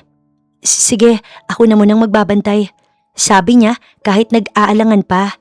Para naman itong nakahinga ng maluwag nang siya'y agad na pumayag. Nagmamadaling umalis ang kuya ni Jack. Naiwan siya kasama ang tulog na si Jack. Binili naman ito sa kanyang mga kakailanganin niya sakaling siya'y magutom. Muli ay naalala na naman niya ang usapan nila ng kanyang mami. Masakit sa kanya na malaman na ganun pala ang dahilan. All this time, iniisip niya na mag-boyfriend ang mami niya at si Magnus pero hindi pala dahil siya pala talaga ang kailangan nito kapalit ng naitulong nito sa kanila noon. Pinili ni Ivory na manatili sa loob ng kwarto para bantayan si Jack. Naupo siya sa couch. Tiningnan niya si Jack. Namumula ang mukha nito. Malamig naman dahil sa aircon kaya sa tingin niya nagiginahawaan naman ito. Bumuntong hininga siya at tumayo nang mapansing nakasapatos pa ito. Mas magiginhawaan siguro ito kung hubarin niya ang sapatos at medyas. Kumuha siya ng bimpo at malinis na tubig para ipunas kay Jack. Umupo siya sa tabi nito. Bahagya itong gumalaw nang madampian ng basang bimpo ang mukha nito. Ilang saglit lang, tuluyan itong dumilat. Eve, is that you? Mahina at garalgal nitong boses. Mapupungay ang mata ni Jack. Bumangon ito at umupo. Tinitigan siya nito. Pupunasan lang kita kasi lasing na lasing ka. Kung kaya mong magbihis mag-isa, sabihin mo lang at ikukuha kita ng damit. Sabi ko na nga ba't ikaw yan? Hindi nga ako nagkamali. Pinuntahan mo ko dahil hindi mo ko matiis, di ba? Bahagya siyang nagulat sa sinabi nito. Pero naisip niya na baka dahil lang sa impluensya ng alak kaya ito ganito. Wala sa sarili. Nilingon niyang nakabukas na bintana para makaiwas sa umaasa nitong titig. Ikukuha kita ng pamalit mo. Napatigil siya nang bigla siyang hatakin ni Jack at yakapin ng mahigpit. Eve, sabi ko na nga ba, mali ang akala ko. You're with me. Ako ang pinili mo kaysa sa lalaki na yun, di ba? You choose me. Dahil ako talaga ang gusto mo, hindi yung Magnus na sumira sa lahat ng meron ako. Jack, ano bang sinasabi mo? Binitiwan siya nito at hinawakan sa kanyang muka. Halos matigil ang kanyang paghinga sa gulat dahil sa ikinikilos nito. Hindi niya ito maintindihan. I know you like me too, right? Hindi mo lang maipakita. Hinawakan niyang kamay nito para tanggalin sa kanyang muka. Lasing pa ito at wala sa sarili. Makikipag-usap lang siya dito kapag wala ng alak sa katawan nito. Hindi ganitong Jack ang gusto niyang makaharap. Ngunit hindi pa niya natatanggal ang kamay nito nang bigla siya nitong siniil ng halik. Nanlaki ang mata niya sa gulat. Mas naamoy niyang alak sa hininga nito. Pero isang tao ang tanging pumasok sa kanyang isipan habang nakalapat ang labi nito sa kanya. Si Magnus. Buong lakas niya itong itinulak nung una nagawa niya. Pero dumilim ang mukha nito at siya'y natakot. Jack! Hinawakan nito muli ang kanyang muka at muling hinalikan. Pilit niyang iniiwas ang labi dito. Ngunit tila mas lumakas ito at diniin ang hawak sa mukha niya. Pumikit siya ng mariin, kumalabog ang kanyang dibdib. Nagugulo na rin ang sapin sa higaan dahil sa pamimilit nito sa kanya. Natatakot siya. Gusto niya nang sumigaw at humingi ng tulong. Muli ay buong lakas niya itong itinulak. Napaatras si Jack at halos tumama ang likod sa headboard ng kama. Agad siyang tumayo para lumayo dito. Sa loob lang ng ilang segundo ay nawala ang pagkakaibigan na gusto niyang ibigay rito. Hinihingal siyang tiningnan ito. Tumulo ang kanyang luha. Takot at pagkamuhi ang nararamdaman niya. Para naman itong nahimasmasan nang makita siyang umiiyak. Sinabunutan nito ang sarili. Eve, hindi ko sinasadya. I'm sorry. Diyan ka lang. Huwag mo akong lalapitan. Huwag kang lalapit. Eve, please, hindi ko sinasadya. Tumakbo siya sa pintuan. Sinundan siya nito na nagmamakaawa. Ngunit pagbukas niya ng pinto, tumambad si Magnus. Bigla siya nitong hinuli sa braso. Hinugot patungo sa likuran nito. Pagtingin niya kay Jack, tumilapo na ito pabalik sa loob. Nanginginig ang buong katawan niya sa takot. Namilipit ito sa tamang natamo. Muling sumugod si Magnus at sinipa nito si Jack. Muli na namang bumagsak ang katatayong lalaki. Susundan sana ulit ito ng isang malakas na suntok nang humarang na siya sa harapan nito. Tama na, lasing siya. Tumabi ka, Avery. Papatayin ko yan. Lalapitan pa sana nito si Jack nang tumingkayad siya para agawin ang mukha nito at siniil ng halik. Doon lang tumigil sa paghakbang si Magnus. Look at me, baby. Kung hindi humarang si Avery, baka napatay ni Magnus si Jack. Gusto pa sana nitong tawagan ng mga pulis pero pinigilan ng dalaga. Habang pauwi, hindi nagsasalita si Magnus. Ramdam ni Avery ang galit nito. Namumuti ang palad ng kamay nito habang nakahawak sa steering wheel. Hindi na nagsalita ang dalaga. Hinayaan na lang muna niya na kumalma ang sitwasyon. Habang umuusad ang sasakyan, nasa labas ng bintana ang tanaw ng mata niya. Sumagi sa isip niya ang tungkol sa napag-usapan nila ng kanyang mami kanina. Sumikdo ang puso niya at unti-unting nabuhay ang galit. Pero hindi siya nagsalita o kahit umimik man lang. Tsaka na siya magsasalita. Tsaka na lang dahil may kasalanan siyang nagawa ngayon na kamuntik pang may nangyaring masama sa kanya. Avery, anak. Pagbungad pa lang sa pintuan ni Avery, ang mami niya ang sumalubong sa kanya. Tumayo ito mula sa couch sa sala. Dinaanan lang niya ito nang walang salitang lumalabas sa bibig niya. Avery, mag-usap naman muna tayo. Nagmamakaawa ang tinig nito, pero galit pa rin siya. Galit siya sa dalawang to. Lumingon siya. Si Magnus ay nasa tapat lang ng pintuan at prenting nakatayo doon. Ang mami niya tumigil sa likuran niya at hilam ng luha ang mata. Anong gusto niyong pag-usapan, ma?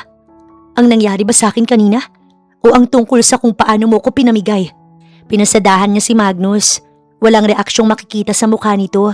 Blankot hindi niya matukoy kung ano ang nararamdaman nito. Hindi ganun yun. Nagawa ko yun kasi mahal na mahal kita. Ano bang ibig sabihin ng pagmamahal sa'yo, ma? Ipamimigay mo ko kapalit ng tulong na ibibigay niya? Marahas niyang binalingan si Magnus. Pwes kung ganun, sana pala hindi mo na ako pinagamot, ma. Sana hinayaan mo na lang akong mamatay. Dahil oo nga't nabuhay ako, pero ang buhay ko ay para na lang sa kanya. Magsalita ka, Magnus. Kaya pala ayaw mong sagutin lahat ng tanong ko dahil noon pa man magkasabwat na kayo. Noon pa man alam mo nang sa'yo lang ako. Tumawa siya pero may mga luhang bumabagsak sa mata niya. Halos 2 dekada akong nabuhay. Nabuhay para sa lalaking yan. Duro niya sa binata. Anak. Pero hindi niya ito pinakinggan. Diretso niyang tinungo ang kanyang silid. Pero bago pa iyon sumara, humarang ang malaking braso ni Magnus. Iipitin sana niya ito pero huli na dahil naagaw nito ang pinto at agad itong nakapasok sa kanyang kwarto. Lalabas sana siya, ngunit nailak na nito ang pinto. Pinahid niya ang luha. Umalis ka na. Lumabas ka na. Bakit, Magnus? Bakit niyo ito nagawa sa akin? Sumagot ka. Sagutin mo ko. Titig na titig ito sa kanya. Marahan itong humakbang palapit sa kanya. Lumayo ka. Lumayo ka sa akin. Nagwawala na rin siya na pati ang mga notebooks niya sa mesa, ibinato niya dito. Pero hindi iyon nagpatinag sa binata. Ginawa niyo akong tanga. Ako lang ang parang ewan na umaasa na sana akin ka na lang. Sana mahalin mo rin ako. Na sana hindi ikaw ang boyfriend ni Mami. Na sana ako na lang. Ngunit una pa lang pala. Hindi naman pala dapat ako umiiyak. Hindi naman pala dapat ako nasasaktan dahil simula nun, ako lang palang nag-iisip nun. Dahil sa'yo naman pala talaga ako nung 1 taon pa lang ako. How dare you? Bakit, Magnus? Mahirap bang sabihin sa akin ang lahat ng yun? Para hindi ako nasaktan. Hindi ako umiyak. Hindi ako nagselos nang wala naman palang dahilan. Dahil gusto ko makita mismo ng 2 mata ko na mahal mo talaga ako, Ivory. Gusto kong maramdaman na mahal mo ako. At hindi dahil akin ka. Gusto kong maramdaman mo kung ano talagang nararamdaman ko. Kung paano kita tingnan. Kung paano ko mahumaling sa'yo. What? Gusto kong maramdaman mo talagang mahal mo ko. Not because dahil wala kang choice, kundi dahil mahal mo ko. So pati yung nangyari sa atin? Tutulungan mo na naman talaga si Mami, di ba? Ipinadaan mo lang sa kasunduan para mahalin din kita. Is that it? Answer me. Yun ba yun? Hindi. Kung ganun, ano? Dahil gusto kong angkinin ka. Sobrang tagal, Ivory. Hinintay kita. At araw-gabi gusto kitang hawakan. Gusto kong maramdaman ang balat mo sa balat ko. Sobrang tagal kong hinintay ang pagkakataong mahawakan din kita. Hindi bilang ninong mo, kundi ang lalaking magpapasaya sa'yo. I'm sorry. I'm just obsessed with you. Please, don't cry. I'm sorry for being like this. Sobrang mahal kita, baby. Halos buong gabing walang tulog si Ivory. Hindi ito makatulog. Umalis si Magnus dahil pinaalis niya. Ayaw sana nito, ngunit napilitan dahil baka mapano ang dalaga, lalo na at buntis ito. Mag-aalas 8 ng umaga nang lumabas ng kwarto si Ivory. Masakit ang ulo at gutom na rin. Mabuti na lang talaga at Sabado ngayon kaya't walang pasok. Naabutan niya ang kanyang mami sa kusina. Naghuhugas ito ng mga gulay. Bagong uwi pa lang siguro galing talipapa dahil nakapang-alis ito ng damit. Tahimik siyang nagtimpla ng Milo at kumuha ng tasty bread sa ibabaw ng mesa. Ayaw niya ng peanut butter o ng lady's bread. Ibang hinahanap ng kanyang sikmura. Gatas. Gusto niya ng gatas sa tinapay. Pero walang ibang gatas doon maliban sa Burr Brand. Ayaw niya ng Burr Brand. Gusto niya ng Milo. Gusto niyang magsabi sa kanyang mami kaso nag-away sila. Diretso sa sala si Ivory, dala ang Milo at tinapay sa plato. Hindi rin nagsasalita ang kanyang mami. Mas mabuti yun para walang gulo. Pero habang nasa gitna ng pagkain, naluha naman siya. Hindi alam kung anong dahilan niya. Nakatitig sa tinapay na nasa kamay niya. Gusto niya ng gatas sa tinapay, tapos umiiyak siya. Baliw na ba siya? Kahit masama ang loob, pinilit ni Ivory na kumain. Gutom siya, mag-iinarte pa ba siya? Anak, ayos ka lang ba? Nasa bukana ng kusina ang mami niya nang siya ay tingnan. Pinahid niya ang naglandas na luha at isinubo ang huling tinapay na nasa kamay niya. Hindi niya ito sinagot. Bakit ka umiiyak? Ayos ka lang ba? Bakit ka umiiyak? Gusto ko ng gatas, ma. Buntis ka nga ba talaga, anak? Sige, ikukuha kita. Milo na lang po, ma. Ayoko ng Bear Brand. Ha? Ayoko ng Bear Brand, ma. Milo na gatas ang gusto ko. Meron bang ganon? O sige, sandali. Tatawagan ko si Magnus. Mawag. Ayoko siyang makita. Singhal niya dito. Tumigil ito sa pagdial at ibinalik iyon sa packet ng suot nitong puruntong na short. Bumuntong hininga ang mami ni Ivory. O sige, ihahanap kita sa tindahan kung meron doon. Huwag ka nang umiyak. Makakasama yan sa baby mo, anak. Habang naghihintay sa mami niya, binuksan ni Ivory ang TV. Baka sa paraang yun, gumaan ang kanyang pakiramdam. Sinasabi niyang ayaw niyang makita si Magnus, pero yung puso niya, namimiss niya ito. Galit siya pero hinahanap-hanap niya si Magnus. Kagabi pa siya ganito. Laging mukha ni Magnus ang nakikita niya sa bawat pagpikit niya. Mahal niya ito pero nangingibabaw ang pride niya. Nangingibabaw pati inis niya. Siguro kakausapin din niya ito oras na humupa ang kanyang galit. Sa ngayon ay titiisin niya muna si Magnus kahit isang araw lang. Tumunog ang cellphone ni Ivory. Nasa kwarto yon. Tumayo siya at tinungo ang kanyang silid. Sasagutin na sana niya nang mamatay ang tawag. Baby ang nakaregistered, si Magnus. Dinala ni Ivory sa sala ang kanyang cellphone. Baka kasi tumawag ulit.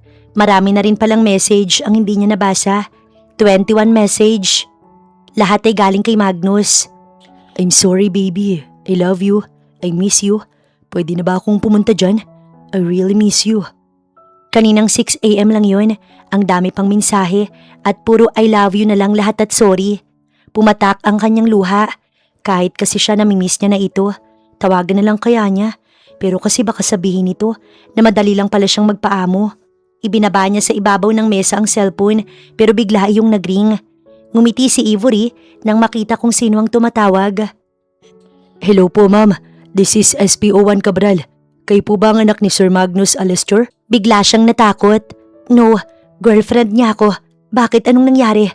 Ma'am, patungo na po ng St. Gabriel Hospital ang boyfriend mo. May bumaril po sa kanya. Doc, please, sandali lang. Sandali po please, Doc.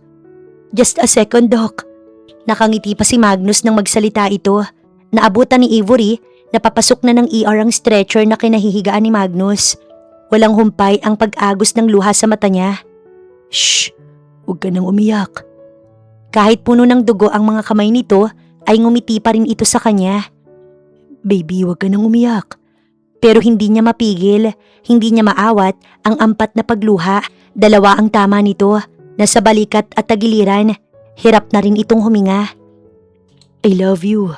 Please take care of yourself, pati ang baby natin. No, don't say that, Magnus. Tinakpan nito ang labi niya gamit ang palad nito. Hindi naman ito inilapat iyon sa mismong bibig niya. Siguro natatakot na mabahiran siya ng dugo. Gusto ko nang marinig na, mahal mo ko baby. Humahagulugol na siya, yung takot ay hindi na rin matawaran. Ma'am, kailangan na po naming ipasok ang pasyente sa loob. Mas tumatagal tayo dito, mas malaki ang posibilidad na… Please baby. Tumango siya, sunod-sunod na pagtango para sa sagot. I want to hear it. Mahina nitong sabi. I love you, I love you. Mahal na mahal kita. Huwag mo kong iiwan please. Huwag mo kong iiwan. Nagawa rin itong hawakan ng batok niya at idiin pababa. He kissed her. Ilang segundo rin yun. Kahit patuloy na tumutulo ang luha niya, wala siyang pakialam. I really love you baby. Ma'am, pasensya na pero kailangan na namin siyang ipasok sa loob. Hahakbang na sana siya papasok ng ER nang yakapin siya ng kanyang mami. Mabitiwan mo ko please. Gusto ko na sa tabi niya ako. Mama please. Pati ang mami ni Ivory, umiiyak na rin dahil sa nakikitang paghagulgol at pagmamakaawa niyang makapasok sa loob. Ngunit hindi pwede dahil bawal. Anak, tahan na. Magiging maayos ang lahat. Pero ma… Shh! Tama na anak. Baka mapano ka naman yan. Pilit nitong pinaupo sa waiting area si Ivory. Bakit ma? Okay naman siya kanina. Okay siya kagabi ma. Bakit mami? Tahan na. Walang nagawa ang mami ni Ivory kundi yakapin na lamang ito. Patuloy ito sa paghikbi kahit ilang minuto nang nakasara ang ER. Mugto na rin ang mata ng dalaga. Nakatitig lang ito sa nakasaradong pintuan. Naroon lang din ang mami nito para siya'y alalayan. Isang tinapay lang ang kinain niya kanina, kaya taramdam niya ulit ang gutom.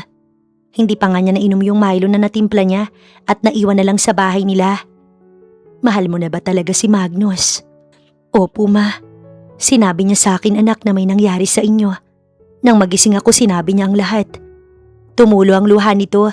Hindi niya alam kung para saan yun. Bakit po, ma? Wala to. Masaya lang ako, anak. Masaya ako. Parang may kakaiba sa kilos ng kanyang mami, pero hindi niya na binigyan ng dahilan yun, lalo na nang dumating ang 2 police officers. Excuse us, ma'am. Nasa loob na ba si Mr. Alester? Yes, officer. Bakit sana? Ang mami ni Ivory ang sumagot. Ito po ang mga gamit na dala niya kanina habang palabas siya ng isang jewelry store at ipapaalam po namin sa inyo that the gunman is already dead. Sino po ang bumaril? Si Jack Escobar. Nang marinig yun ni Ivory, tila biglang nanghina ang kanyang tuhod. Anak, ayos ka lang ba? Naupo siya dahil para siyang nahilot ng hina at the same time. Sige po, kami nang bahala sa mga yan. Salamat po. Wika ng kanyang mami. Paggising na po ang biktima, pakitawagan po ninyo kami. Opo. Pagtalikod ng mga ito, inabot sa kanya ng mami niyang ziplock kung saan naroon ang mga gamit ni Magnus. Cellphone, wallet at small red box na alam niya kung anong laman. Nanginginig ang mga kamay niya. Nanghihina talaga siya, parang umiikot ang kanyang paligid. Ma, nahihilo po ako. Umupo ka muna dyan, tatawag ako ng doktor. Pagtayo ng mami niya, kinuha ni Ivory ang cellphone ni Magnus. Wala yung password, kaya nabuksan niya. Take care of my daughter. Hayaan mo na ako. Alam kong siya ang mahal mo, Magnus. Alam ko yun. She is my everything. Kaya kahit anong mangyari, mahalin mo ang anak ko. Wala akong pinagsisisihan na ikaw ang pinagbigyan ko sa kanya. Dahil alam ko na mapapabuti ang buhay niya sa hinaharap. Sana hanggang libingan, hindi niya malaman na mahal din kita. Sa nabasa niya, biglang dumaloy ang luha sa mata niya. Anak, heto't kumain ka muna. Dahan-dahang naupo sa isang hospital bed si Ivory. Medyo maayos na rin ang kanyang pakiramdam. Nawalan siya ng malay kanina bago pa man dumating ang kanyang mami. Paggising niya ay nandito na siya sa isang silid ng hospital. Hindi pa rin mawala sa isip ni Ivory ang nabasang text ng mami niya sa cellphone ni Magnus. Hindi na lang din niya ipapaalam sa ina na alam niyang tungkol doon. Nasasaktan siya, hindi dahil mahal nito si Magnus, kundi dahil hindi niya pwedeng ibigay si Magnus sa kanyang mami. Mahal na din kasi niya ito. Ito ba ang laging sinasabi ng mami niya? Na kaya nitong gawin lahat para sa kanya? Kung pagmamahal lang din ang basihan, wala na siyang masasabi sa ina niya dahil ginawa nito ang lahat para sa kanya. Susubuan sana siya nito ng agawin niyang kutsarang hawak at ibinalik iyon sa lalagyan. Nagulat ito. Sorry, mami. Sabi niya, tsaka niya ito niyakap. Sorry sa lahat. Paulit-ulit niyang sabi. Nagsisimula na naman itong umiyak kaya pinatahan agad ng mami nito. Shh! Sabi ng obi mo, wag ka laging umiiyak. Makakasama sa baby mo. Tahan na anak. Napasubsob ang mukha niya sa balikat nito. Haplos ng kamay nito ang dahan-dahang nagpakalma sa kanya. Tama na yan. Kumain ka na't baka lumabas na ng ER si Magnus. Magpalakas ka kasi ikakasal pa kayo. Alam niyang nasasaktan ito at alam niya kung gaano kasakit ang ganun dahil danas niya yon. Mahal na mahal kita, mami. I love you too, anak. Sige na, kumain ka na. Maya-maya, tumayo rin ito para silipin ng ER. Pero natapos niya na iyong lugaw, hindi pa rin bumabalik ang kanyang mami. Tumayo si Ivory, dala ang dextrose stand kung saan naroon ang dextrose bag.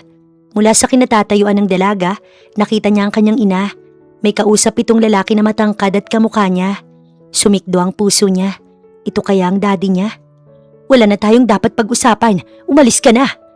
Alexa, alam kong marami akong kasalanan. Kahit minsan pakinggan mo naman ako. Hindi ako nag-utos na bayaran ka. It's my mom. Kilala mo siya, di ba? Huli ko na lang din nalaman na siya rin ang gustong kunin si Ivory. Kahit ano pang sabihin mo, wala ka nang magagawa pa. Kasal ka't may asawa ka kaya pwede ba? Tigilan mo na ako. You know how much I love you. Gusto kong talikuran ng politika pero ayaw mo. At yung kasal, it's all a lie. Hindi totoo yun at gawa-gawa lang ng mami ko ang lahat para sa reputasyon ng pamilya. Hinanap kita kayo ni Ivory pero dahil kay Magnus, hindi ko kayo mahagilap. Ma? Sabay na napatingin ng dalawa sa dalaga. Kahawig na kahawig niya ang kanyang ama. Ang gwapo pala nito. Ivory? Anito, tiningnan niya ang kanyang ina. I am your father. Mahinang anito at bago pa man siya nakasagot, nayakap na siya nito. Nagyuko ng ulo ang mami niya. Mukhang sumuko na lang din sa pakikipag-argue sa kanyang daddy. Hello po daddy. Nang marinig nito ang sinabi niya, nabuwal ito. Yes sweetie, I am your daddy. Nagkaiyakan pa sila sa gitna ng pasilyo. Ang daddy niya ay isang ex-mayor na hindi na rin tumakbo dahil mas pinili daw nito na harapin sila kahit hindi nito alam kung nasaan sila. For almost 2 decades, ngayon lang sila nito nakita. Dahil iyon kay Magnus, kaya galit ito pero nagpapasalamat pa rin dahil hindi sila pinabayaan ng binata. Kung hindi pa daw sa balita, hindi pa nito malalaman kung nasaan si Magnus nagpupunta. Mahirap daw itong hanapin at maraming nagagawang paraan para hindi nito mahabol kung saan ito papunta. Pagkalipas ng 6 na oras, nakalabas ng ER si Magnus. Ayon sa doktor, wala namang organs ang nadamay. Daplis lang ang tama sa tagiliran. Ang sa balikat ang siyang napuruhan pero kinaya naman daw sa operasyon. Habang inililipat ng kwarto si Magnus, tulog ito. Yung daddy at mami niya nagtatalo pa rin sa labas ng silid. Ang cute nilang mag-away, parang mga bata. Bagay sila, ang kanyang mami at daddy. Sana may chance pang magkabalikan para may happy ending. Kasi kung siya, hindi niya pwedeng ipamigay si Magnus. At ang tanong, pumayag naman kaya ito? Nagpalipat si Ivory ng room, doon lang din sa silid ni Magnus. Pumayag naman ang doktor. Anak, susundan ko lang ang mami mo sa labas. Mag-aalas 6 na iyon ng gabi, pero hindi pa rin magkasundo ang dalawa. Tumango naman siya. Abala si Ivory sa pagsubo ng mangga na isinasawsaw sa bagoong. Nang mapansin niya ang paggalaw ng mata ni Magnus, kumurap yun, nakita niya. Tumayo si Ivory at ito ay nilapitan. Magnus? Magnus! Muling tawag niya. Dahan-dahang inilapit ni Ivory ang mukha niya rito para siguraduhin ang nakita. Magnus, si Ivory to. Kumising ka na please. Magnus na lang, hindi na baby. Napatili si Ivory nang hawakan siya nito sa batok at idiniin patungo sa mukha nito. Napatukod siya sa gilid ng kama. Ngunit napadaing ito at mukhang nasagi niya ang gilid. Sorry baby, sorry. Tumigil sa pagsasalita si Ivory nang supili nito ang kanyang labi. Nagulat pa siya ngunit kalaunan, nagpadala na lang din siya sa galaw ng labi nito. Namiss niya ito, sobrang namimiss niya na ito, kahit kasama lang naman niya ito sa iisang silid. I love you baby, pakakasal tayo paglabas ko dito. Hindi iyon tanong, kundi pahayag. Ano pa bang masasabi niya? Tumango siya at siya naman ang humalik dito. Ang suplada mo pa rin hanggang ngayon. Ngunit biglang napatayo si Ivory nang maayos nang bumukas ang pinto. Sorry anak, nahuli kaya silang naghahalikan? Pero nang makita ng daddy niya si Magnus, bigla itong sumimangot. May kasalanan ka sa akin, tsaka na tayo mag-usap. Magpagaling ka muna. Anito, napangisi si Magnus. Hinila pabalik sa labas ng daddy niya ang kanyang ina at isinara ang pinto. Nagkatitigan silang dalawa ni Magnus. Nagtatanong ang mga mata nito. Magkakabalikan sila for sure. Sigurado naman yon, baliw ang daddy mo eh. Ikaw din naman. Tsaka siya tumawa. Yeah, I admit, baliw sa'yo baby. You're blushing. I love you baby. I love you too. Gusto ko nang umuwi. Gusto na kitang makain. Hey, I miss you. All of you. Gusto kitang lantakan na dito pero baka pumasok ang magulang mo. Natawa siya, tsaka ito hinalikan sa noo. Magpagaling ka na para kahit araw-araw pa, hindi ako magpoprotesta. Really? Hindi, joke lang. Walang joke sa akin. Sinabi mo na panindigan mo yan. Nakausap ng mga pulis si Magnus at ito rin pala mismo ang bumaril kay Jack kaya ito napatay. Nakausap ni Ivory ang kuya ni Jack na si Jake. Masakit man daw pero iyon talaga ang kapalaran ng kapatid nito. Humingi siya ng tawad. Umiti lang ito bago nagpaalam. Alam niyang masakit pero kasi si Jack din ang may gusto nun. At dahil nagpapagaling pa si Magnus, umuwi muna siya sa rest house nito. Iniwan niya ang daddy at mami niya sa bahay nila para naman makapag-solo. Alam naman niya na maayos pa ang relasyon ng dalawa. Kaya na rin nila yun kung paano nila aayusin. Sa ngayon masaya na siya dahil nasa tabi niya si Magnus at nalulunod siya araw-araw sa pag-ibig nito. Hindi na siya makapaghintay na maging legal na Mrs. Alester. Inaayos naman na rin nila yon. After na lang din daw ng graduation niya. Lalo't ilang araw na lang din naman, tapos na siya ng accountancy. Ano pa bang hihilingin niya? Nasa kanya na ngayon ang kompletong pamilya. At super duper yaman at gwapong magiging asawa. Baby? What? Tumawa si Magnus nang makita nito si Ivory na nilalantakan ng pakwan ng 2:00 ng madaling araw sa ibaba ng kanilang kama. Baby, it's 2 a.m. in the morning. Kung ako ang isusubo mo, baka mas masarap. Baby, stop that. Nagugutom ako eh. Nagugutom din ako, Ivory. Baby naman sandali, patapusin mo muna ako dito. Bilis, para ako naman ang susunod.